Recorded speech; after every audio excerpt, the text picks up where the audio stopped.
Então vamos começar com a própria notícia da morte do Papa Francisco, Dani. Sim, ele faleceu na manhã dessa segunda-feira, aos 88 anos, em sua residência na cidade do Vaticano. De acordo com o boletim médico, a causa da morte foi um acidente vascular cerebral, seguido de colapso cardiocirculatório irreversível, quadro que se agravou por pneumonia bilateral, bronquiectásias, hipertensão e diabetes tipo 2. Francisco, nascido Jorge, ou Jorge, né, porque ele é argentino, Jorge Mário Bergoglio, foi o primeiro papa latino-americano e vivia no Vaticano desde 2013, quando foi eleito. Internado por 38 dias entre fevereiro e março deste ano, tratava uma infecção pulmonar grave e havia retornado para casa, mas seguia sob cuidados médicos. Durante seu papado, Francisco se destacou por promover o diálogo, defender os pobres e modernizar aspectos da Igreja. Avançou em pautas como a inclusão de mulheres em cargos importantes e a abertura do acolhimento de casais LGBTQI e AP+. Ainda assim, manteve posições conservadoras sobre o sacerdócio feminino e o aborto. Francisco também teve forte presença política, criticando líderes em conflito, a crise migratória e a desigualdade. Em 2020, protagonizou um dos momentos mais simbólicos de seu pontificado, ao rezar sozinho na Praça São Pedro durante a pandemia da Covid-19. Considerado um reformador, ele promoveu mudanças estruturais na Cúria Romana e combateu irregularidades financeiras no Vaticano. Apesar das reformas, enfrentou oposição de setores ultraconservadores da Igreja. As cerimônias fúnebres começaram ainda na segunda-feira e se estendem até quarta, quando o corpo será levado à Basílica de São Pedro para a despedida dos fiéis. Vou ler aqui algumas opiniões no chat sobre o assunto, Dani. O Leandro de Moraes diz aqui, apesar de eu não ser católico, sei que Francisco foi um papa muito importante e relevante em todo o mundo. Trouxe grandes mudanças na Igreja. Poliana Poli está aqui com a gente e diz aqui, o Papa Francisco era guiado pelo amor, carinho, respeito, caridade e fraternidade. Um ser humano extraordinário. Fará muita falta. Vou lendo aqui os comentários de vocês conforme vocês postarem. Obrigada pela audiência. Não se esqueçam também de curtir a nossa transmissão. E vamos falar um pouco mais sobre o funeral do Papa, que acontecerá no próximo sábado, dia 25 de abril, às 5 horas do horário local, lá, seguindo diretrizes que ele próprio aprovou antes de morrer, com foco na simplicidade e no espírito pastoral, bem diferente dos ritos tradicionais dos papas anteriores. Em abril de 2024, Francisco aprovou um novo livro litúrgico, Ordo Exequiarum Romani Pontificis, com regras que simplificam o funeral papal, refletindo seu desejo de afastar a pompa e se aproximar do papel pastoral do pontífice. Com as novas determinações, as cerimônias se aproximam mais de um bispo comum do que de um líder político ou figura imperial. Em vez dos 3 tradicionais ali caixões, né, que é cipreste, chumbo e carvalho, vai ser usado um único caixão de madeira revestido de zinco. Não terá bastão ou plataforma luxuosa e o corpo ficará no caixão exposto aos fiéis durante 3 dias. A missa de funeral marca o início do que eles chamam de Novendiales, 9 dias de celebrações religiosas em homenagem ao Papa. Francisco será enterrado na Basílica de Santa Maria Maggiore, em Roma, fora do Vaticano, uma escolha pessoal por sua devoção à imagem de Virgem Salus Populi Romani. O túmulo já estava preparado, conforme indicado por Francisco no seu testamento em 2022. Será simples, sem adornos, entre as capelas Paulina e Sforzerka, e conterá apenas a inscrição Franciscos. Após os 9 dias de luto, o Vaticano se prepara para o conclave, que deve ocorrer cerca de 15 dias após a morte do Papa, para eleger o seu sucessor, e hoje tem vídeo flow em relação a esse assunto. O jornalista Eduardo Castro acompanhou na noite de ontem, aqui no Flow News, os ritos da Igreja em relação à passagem de Francisco. E a gente trouxe aqui um trechinho que ilustra os próximos passos da escolha do novo Papa. Vamos conferir. Ver indicativos. Aliás, tem muita gente que chuta, e mesmo os vaticanistas, aqueles que ficam lá estudando quem são os papáveis, chutam muito também, porque não tem lugar escrito o que vai ser e o que não vai ser o próximo Papa. Ele vai representar ou vai deixar de representar isso ou aquilo?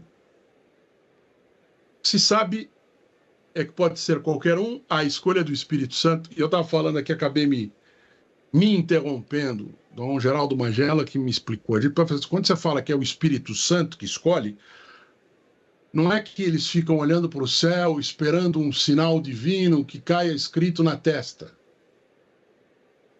Os padres consideram, os cardeais consideram, que as conversas que eles têm dentro do conclave são guiadas pelo Espírito Santo. Os sentimentos que eles têm com relação a um ou outro são guiados pelo Espírito Santo. Ou seja, é divina a escolha, é do Divino Espírito Santo, segundo a liturgia da Igreja Católica, mas não quer dizer que eles não conversam, não quer dizer que eles não discutem, não quer dizer que eles não escolhem, não quer dizer que eles têm seus preferidos e seus desafetos até. Tudo isso faz parte do modo, segundo me explicou Dom Geraldo Magela lá em 2005, que o Espírito Santo age sobre os cardeais, os príncipes da igreja, para que eles façam as melhores escolhas. Os cachorros estão querendo participar da conversa aqui, o Elvis, a Lisa e também o Luke. Eu vou deixar eles por ali. A partir de agora, a gente vai ver a cor vermelha. Muito nos trajes, nos detalhes, nas decorações, por dois motivos. Primeiro, porque é a cor dos cardeais. Eles vestem vermelho. E depois, porque vermelho é a cor do luto na Igreja Católica, é a cor do sangue derramado. Bom, e a Igreja Católica se prepara para o conclave, que vai eleger o seu sucessor, né, o sucessor do Papa Francisco. A votação deve ocorrer entre 6 e 11 de maio, reunindo 135 cardeais eleitores de 71 países. A maioria desses cardeais foi nomeada pelo próprio Francisco, o que pode influenciar na escolha de um Papa alinhado à sua visão pastoral e reformista. Entre os nomes mais citados estão Pietro Parolin, da Itália. Ele é secretário de Estado do Vaticano, é conhecido por sua habilidade diplomática e experiência administrativa, considerado um moderado, tem sido apontado como um dos favoritos para suceder Francisco. Matteo Zuppi, também da Itália, ele é arcebispo de Bolonha e presidente da Conferência Episcopal Italiana, é associado à ala progressista da Igreja e tem forte atuação em questões sociais e de paz.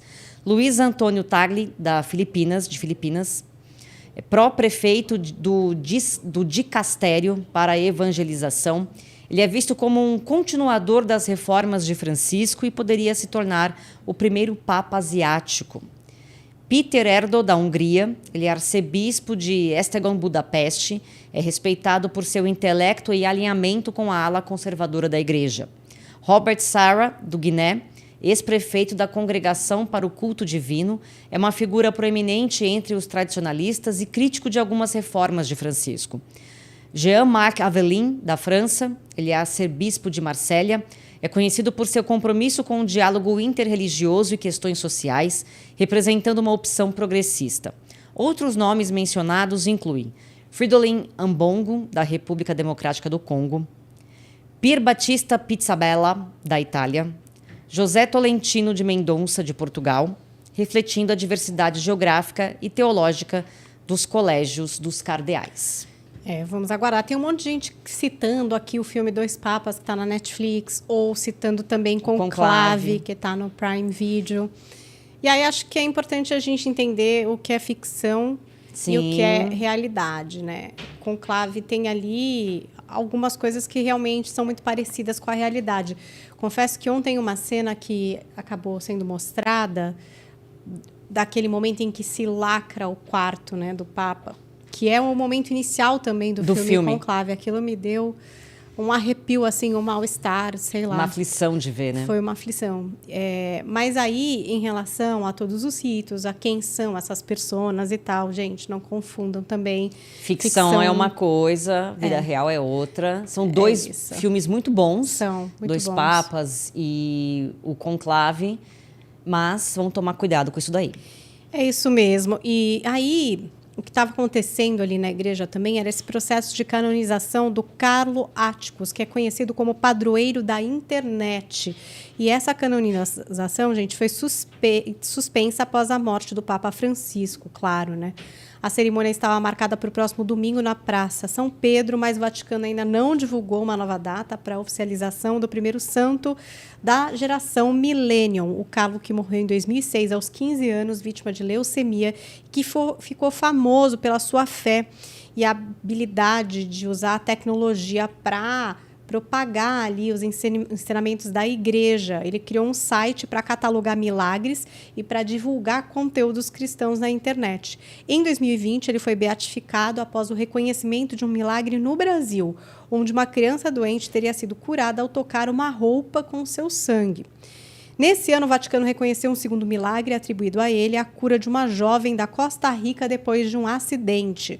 Com 2 milagres oficialmente reconhecidos, o Carlo estava prestes a ser declarado santo. O seu corpo está preservado no Santuário do Despojamento em Assis, na Itália. Considerado exemplo de fé para os jovens, ele foi apelidado pela igreja como o influencer da santidade. E o presidente Lula confirmou que irá comparecer à cerimônia de sepultamento do Papa Francisco. A viagem ao Vaticano será feita ao lado da primeira-dama, Janja da Silva, e o presidente aguarda apenas a confirmação oficial da data por parte da Santa Sé. A vice-presidência informou que Geraldo Alckmin não deve acompanhar a comitiva presidencial. Lula e Papa Francisco se reuniram em 3 ocasiões ao longo dos 12 anos de pontificado do líder religioso. Ontem, o presidente Lula decretou luto oficial de 7 dias no Brasil pela morte do Papa, a quem serão tributadas honras fúnebres de chefe de Estado. O presidente do Senado, Davi Alcolumbre, e o governador do Distrito Federal, Ibanez Rocha, também decretaram luto de 7 dias. Em seu decreto, o Lula disse: com sua simplicidade, coragem e empatia, Francisco trouxe ao Vaticano o tema das mudanças climáticas. Criticou vigorosamente os modelos econômicos que levaram a humanidade a produzir tantas injustiças. Mostrou que esse mesmo modelo é que gera desigualdade entre países e pessoas. E sempre se colocou ao lado daqueles que mais precisam: os pobres, os refugiados, os jovens, os idosos e as vítimas das guerras e de todas as formas de preconceito.